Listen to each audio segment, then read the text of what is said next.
Hello friends, मैं हूं नितिन और स्वागत है आपका यूट्यूब चैनल इन्फोटेक ऑफिशियल में। तो वीडियो का थंबनेल देख के आप आज की वीडियो का टॉपिक समझ ही गए हो और आज की वीडियो में मैं आपको पंजाब नेशनल बैंक में ऑनलाइन अकाउंट ओपन करने का कंप्लीट प्रोसेस दिखाने वाला हूं। साथ ही आपको बताऊंगा कि किस तरीके से आपको केवाईसी करना होगा, साथ ही किन किन डॉक्यूमेंट्स की आपको जरूरत होगी। तो वीडियो को कंप्लीट देखिएगा एंड तक, ताकि आपको सारा प्रोसेस अच्छे से समझ में आ जाए। उससे पहले वीडियो को लाइक जरूर कर दीजिएगा और चैनल पर नए हैं तो सब्सक्राइब करके नोटिफिकेशन बेल आइकन को भी ऑल पे प्रेस कर दीजिए। चलिए शुरू करते हैं।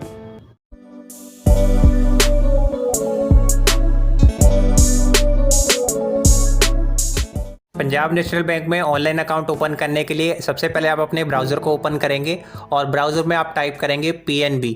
इतना टाइप करने के बाद यहाँ पे आपको फर्स्ट नंबर पे एक वेबसाइट देखने को मिलेगी pnbindia.in। आप सिंपली इस पर क्लिक करेंगे। क्लिक करने के बाद आप इस ऑफिशियल वेबसाइट पे एंटर कर जाएंगे। उसके बाद यहाँ पे आपको लेफ्ट साइड में मेन्यू का बटन दिखेगा, इस 3 डॉट के ऑप्शन पे क्लिक करेंगे। क्लिक करने के बाद यहाँ पे आपको कुछ सर्विसेज देखने को मिलेगी। अब यहाँ पे आप नीचे की तरफ स्क्रॉल करेंगे तो यहाँ पे आपको एक ऑप्शन दिखाई देगा ऑनलाइन सर्विसेज। इस पर ड्रॉप डाउन मेन्यू को आप ओपन करेंगे तो यहाँ पे भी आपको कुछ ऑप्शन देखने को मिलते हैं। यहाँ पे आपको इस सेविंग अकाउंट के ऑप्शन पे जाना है और सिंपली इस पर क्लिक करना है। उसके बाद आप इस इंटरफेस पे आ जाएंगे। यहाँ पे आप देख सकते हैं PNB online account opening portal. इस पोर्टल के थ्रू आप पंजाब नेशनल बैंक में अपना ऑनलाइन सेविंग अकाउंट ओपन कर सकते हैं। यहाँ पे आप KYC डॉक्यूमेंट देखना चाहें, KYC करवाने के लिए किन किन डॉक्यूमेंट्स की जरूरत पड़ेगी तो वो भी आप यहाँ से चेक कर सकते हैं। फर्स्ट नंबर पर आपको एक ऑप्शन मिलेगा, click here to open the online saving account without e sign facility, यानी कि आप यहाँ पे फॉर्म को सबमिट करेंगे और इसके लिए आपको किसी भी तरीके के ई सिग्नेचर या ऑनलाइन सिग्नेचर करने की ज़रूरत नहीं पड़ेगी। तो सिंपली आप इस पर क्लिक करेंगे। क्लिक करने के बाद आपके सामने ये फॉर्म ओपन हो जाता है। सबसे पहले यहाँ पे आपको एक ऑप्शन देखने को मिलेगा स्टेट। अपनी स्टेट को यहाँ से सिलेक्ट करेंगे। उसके लिए यहाँ से ड्रॉप डाउन मेन्यू को ओपन करेंगे और यहाँ से अपनी स्टेट को सिलेक्ट कर लेंगे। स्टेट सेलेक्ट करने के बाद आपके सामने सिटी का ऑप्शन आ जाता है। इसी तरीके से आप यहाँ से अपनी सिटी को भी सिलेक्ट कर लेंगे। सिटी सिलेक्ट करने के बाद आपको अपनी ब्रांच को सिलेक्ट करना है, जिस ब्रांच में आप अपना अकाउंट ओपन करना चाहते हैं। जो भी अपने स्टेट और सिटी आपने यहाँ से सिलेक्ट की होगी उसी के अकॉर्डिंग यहाँ पे आपको ब्रांच देखने को मिलेगी। यहाँ से आप ड्रॉप डाउन मेन्यू को ओपन करेंगे तो आप जिस भी ब्रांच में अपना अकाउंट ओपन करना चाहें इसमें से आप सिलेक्ट कर सकते हैं। उसके बाद आपको अगले ऑप्शन पर चले जाना है। यहाँ पे आप सिलेक्ट करेंगे प्लीज सिलेक्ट अकाउंट टाइप। इसमें आपको दो ऑप्शन मिलते हैं, डोमेस्टिक और NRI। आपको यहाँ पे डोमेस्टिक के ऑप्शन पे सिलेक्ट करना है। उसके बाद नेक्स्ट कॉलम में आपको कस्टमर का नेम देना है। जिस भी पर्सन का आप अकाउंट ओपन करना चाहें उसका फुल नेम जो कि डॉक्यूमेंट में यानी कि आधार कार्ड में दिया गया है वही नेम आपको यहाँ पे एंटर करना है। उसके बाद इस कॉलम में आपको यहाँ पे आप लिखा देख सकते हैं कस्टमर मोबाइल नंबर। यहाँ पे आप एक मोबाइल नंबर देंगे कस्टमर का। उसके बाद कस्टमर की ईमेल ID। इतनी डिटेल फिल करने के बाद यहाँ पे आपको दो बॉक्स देखने को मिलेंगे। यहाँ पे आपको दोनों बॉक्स पे टिक लगा देना है। जब आप टिक लगा देंगे तो यहाँ पे आपको एक कैप्चा कोड देखने को मिलेगा। इस कैप्चा कोड को सेम यहाँ पे एंटर करेंगे और उसके बाद यहाँ पे सबमिट के ऑप्शन पे क्लिक करेंगे। जैसे ही आप सबमिट पे क्लिक करेंगे आपने जो मोबाइल नंबर दिया था उसके बाद आपके मोबाइल नंबर पे एक TCRN नंबर जनरेट हो जाएगा। आपको एक TCRN नंबर मिल जाएगा। उस TCRN नंबर को आपको यहाँ पे एंटर करना है और उसके बाद यहाँ पे आपको सबमिट पे क्लिक करना है। सबमिट पे क्लिक करने के बाद आप इस इंटरफेस पे आ जाएंगे। यहाँ पे आपको अपना TCRN नंबर भी देखने को मिलेगा। साथ ही जिस ब्रांच में आप अकाउंट ओपन करना चाह रहे हैं उस ब्रांच का नेम भी यहाँ पे आपको देखने को मिलेगा। सबसे पहले आप यहाँ पे पर्सनल डिटेल के सेक्शन में जाएंगे और यहाँ पे फर्स्ट नंबर पे अपना अकाउंट टाइप सिलेक्ट करेंगे। उसके लिए ड्रॉप डाउन मेन्यू को ओपन करेंगे और यहाँ पे जनरल अकाउंट के लिए फर्स्ट नंबर वाले ऑप्शन को सिलेक्ट करेंगे, सेविंग फंड जनरल। सिंपली इस पर टिक लगा देंगे।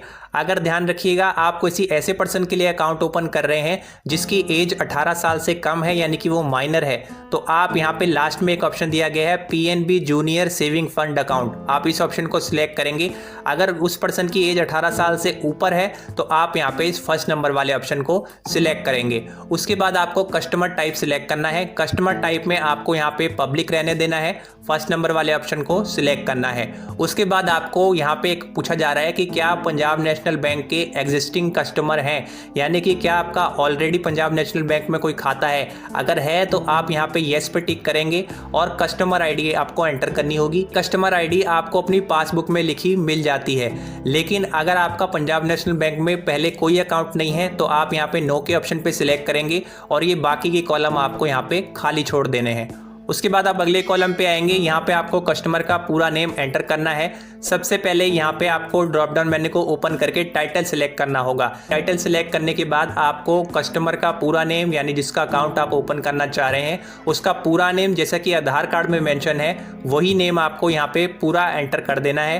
नेम एंटर करने के बाद आपको फादर नेम या गार्जियन नेम के सेक्शन में जाना है। यहाँ पे एक बार फिर से टाइटल को सिलेक्ट करेंगे और टाइटल सिलेक्ट करने के बाद यहाँ पे आपको फादर नेम या गार्जियन नेम एंटर कर देना है। उसके बाद यहाँ पे आपको कैलेंडर को ओपन करना है। कैलेंडर को ओपन करने के बाद यहाँ से डेट ऑफ बर्थ आप सिलेक्ट करेंगे। डेट ऑफ बर्थ के बाद आपको अपना जेंडर यहाँ पे सिलेक्ट कर देना है। जेंडर सिलेक्ट करने के बाद आपको यहाँ पे मदर नेम एंटर करना है।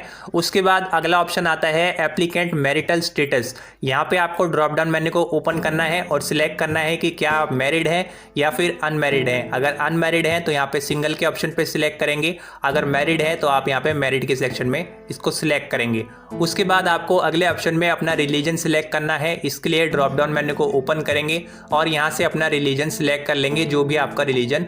तो आप यहाँ पे अपनी कैटेगरी को सिलेक्ट कर लेंगे। कैटेगरी सिलेक्ट करने के बाद अगले कॉलम में आपको अपना ऑक्यूपेशन सिलेक्ट करना है। आप जो भी काम करते हो दी गई लिस्ट में से आप सिलेक्ट कर सकते हैं। अगर आप स्टूडेंट हैं तो यहाँ पे आपको एक स्टूडेंट का ऑप्शन देखने को मिलता है, इसे आप सिलेक्ट कर सकते हैं। अगर दी गई लिस्ट में आपका ऑक्यूपेशन नहीं है यानी कि जो काम आप करते हैं वो इस लिस्ट में नहीं दिया गया है तो यहाँ पे आपको एक अदर्स का ऑप्शन मिलता है। आप इस अदर्स के ऑप्शन को भी यहाँ से सिलेक्ट कर सकते हैं। उसके बाद अगले कॉलम में आपको अपनी एनुअल इनकम सिलेक्ट करनी है यानी कि आपकी सालाना आय कितनी है। यहाँ से आप ड्रॉप डाउन मेन्यू को ओपन करेंगे और यहाँ पे दिए गए ऑप्शन में से आप सिलेक्ट करेंगे। उसके बाद यहाँ पे आप देख सकते हैं यहाँ पे आपको कुछ ऑप्शन देखने को मिलते हैं, total turnover, pan number, UID number. इस टोटल टर्नओवर के कॉलम को आप खाली छोड़ सकते हैं, यहाँ पे आपको फिल करने की जरूरत नहीं है। वैसे तो यहाँ पे पैन नंबर भी फिल करना मैंडेटरी नहीं दिया गया है क्योंकि आप देख सकते हैं ये जो रेड कलर के स्टार दिए गए हैं केवल इन्हीं कॉलम को फिल करना मैंडेटरी है। लेकिन फिर भी मैं आपको रिकमेंड करूंगा कि इस पैन नंबर वाले सेक्शन में आप जाके यहाँ पे अपना पैन नंबर जरूर एंटर कीजिएगा। उसके बाद यहाँ पे आपको यूआईडी नंबर के कॉलम में जाके अपना आधार नंबर यहाँ पे एंटर करना है। बिल्कुल सही यहाँ पे आपको अपना आधार नंबर एंटर करना होगा। उसके बाद नेक्स्ट स्टेप में आपको अपनी नेशनैलिटी को सिलेक्ट करना है। यहाँ से ड्रॉप डाउन मेन्यू को ओपन करेंगे और यहाँ से अपनी कंट्री को सिलेक्ट करेंगे। इतनी डिटेल फिल करने के बाद आप नेक्स्ट स्टेप पे चले जाएंगे। यहाँ पे आपको रेजिडेंशियल स्टेटस का ऑप्शन सिलेक्ट करना है। उसके लिए यहाँ से ड्रॉप डाउन मेन्यू को ओपन करेंगे और फर्स्ट नंबर पे जो ऑप्शन दिया गया है रेजिडेंशियल इंडिविजुअल, आपको यहाँ पे फर्स्ट नंबर वाले ऑप्शन को ही सिलेक्ट करना है। उसके बाद मोड ऑफ ऑपरेशन में यहाँ पे आपका सेल्फ ऑटोमेटिकली सिलेक्ट हुआ आएगा, इसको भी आपको ऐसे ही रहने देना है। इन सब के अलावा यहाँ पे आपको maiden name for married woman यानी कि ये कॉलम मैरिड वुमन के लिए है। मैरिड वुमन का कोई मेडन नेम वगैरह है तो आप इसे एंटर कर भी सकते हैं या फिर इसे फिल करना मैंडेटरी नहीं है तो आप इस कॉलम को भी खाली छोड़ सकते हैं। और इसके नीचे जो स्पाउस नेम वाला कॉलम है इसे भी आप चाहें तो यहाँ पे आप खाली छोड़ सकते हैं। इतनी डिटेल फिल करने के बाद आप यहाँ पे कॉरेस्पॉन्डेंस एड्रेस के सेक्शन में आ जाते हैं। अब यहाँ पे आपको अपना एड्रेस एंटर करना है। सबसे पहले अपना हाउस नंबर एंटर करेंगे, अपनी स्ट्रीट नंबर या लोकेलिटी एंटर करेंगे। यहाँ से ड्रॉप डाउन मेन्यू को ओपन करके अपनी स्टेट को यहाँ से सिलेक्ट करेंगे। स्टेट सिलेक्ट करने के बाद इसी तरीके से यहाँ पे आपको अपनी सिटी को भी सिलेक्ट कर लेना है। सिटी के अलावा यहाँ पे आपको अपने एरिया का पिन नंबर एंटर करना है यानी पिन कोड एंटर करना है। उसके बाद अगर आपका कोई टेलीफोन या लैंडलाइन नंबर है तो आप यहाँ पे दे सकते हैं। आपका मोबाइल नंबर ऑटोमेटिकली यहाँ पे लिखा हुआ आएगा और साथ ही आपकी ईमेल आईडी भी यहाँ पे लिखी हुई आएगी। उसके बाद यहाँ पे आप परमानेंट एड्रेस के सेक्शन में आ जाते हैं। यहाँ पे आप लिखा देख सकते हैं, tick this box if permanent address is same as correspondence address, यानी कि अगर आपका वर्तमान पता और स्थायी पता सेम है, ये जो आपने एड्रेस दिया है आपका ये एड्रेस और परमानेंट एड्रेस सेम है, तो आप दिए गए चेक बॉक्स में आप टिक करेंगे और नीचे सभी कॉलम में आपका एड्रेस आ जाएगा। इसको आपको फिल करने की जरूरत नहीं पड़ेगी। लेकिन अगर आपका वर्तमान पता और स्थायी पता अलग अलग है तो यहाँ पे आपको इस बॉक्स में टिक नहीं लगाना है और यहाँ पे अपना परमानेंट एड्रेस एंटर करना है। तो अगर सेम है तो यहाँ पे आप टिक लगाएंगे और उसके बाद आपको कुछ भी फिल करने की जरूरत नहीं पड़ेगी। उसके बाद यहाँ पे आप आइडेंटिफिकेशन डिटेल के सेक्शन में आ जाते हैं। सबसे पहले यहाँ पे आप अपना आईडी प्रूफ सिलेक्ट करेंगे।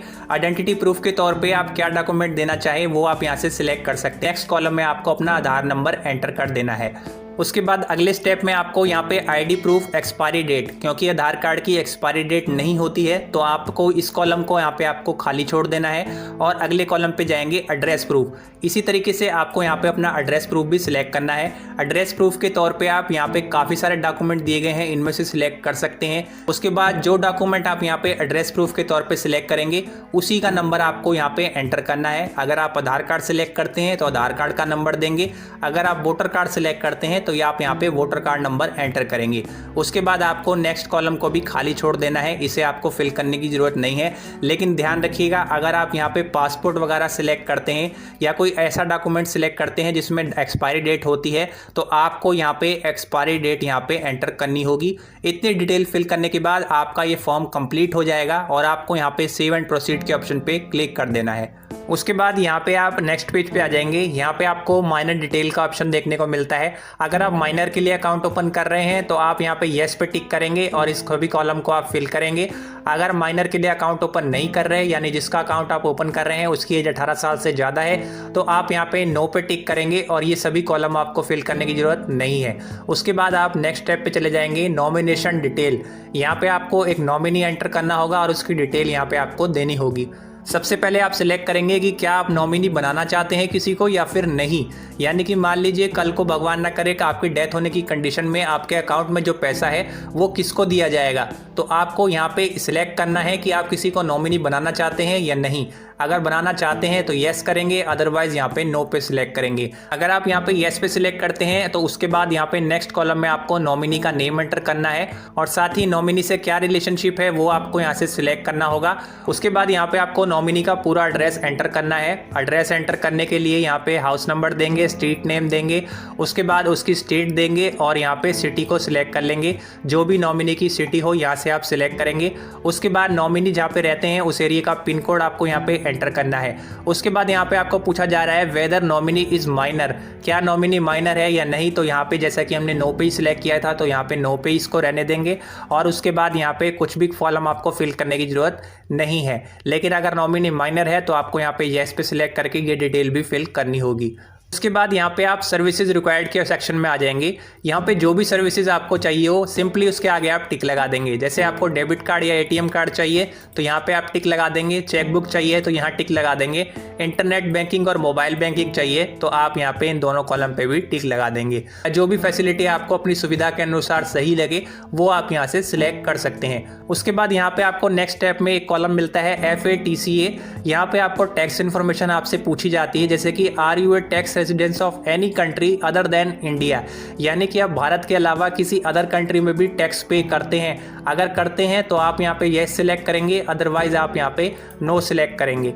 उसके बाद यहाँ पे आपको कुछ भी फिल करने की जरूरत नहीं है। यहाँ पे टैक्स 1 टैक्स 2 ये डिटेल भी आपको फिल करने की जरूरत नहीं है और यहाँ पे टैक्स 1 टैक्स 2 एड्रेस ये भी आपको फिल करने की जरूरत नहीं है।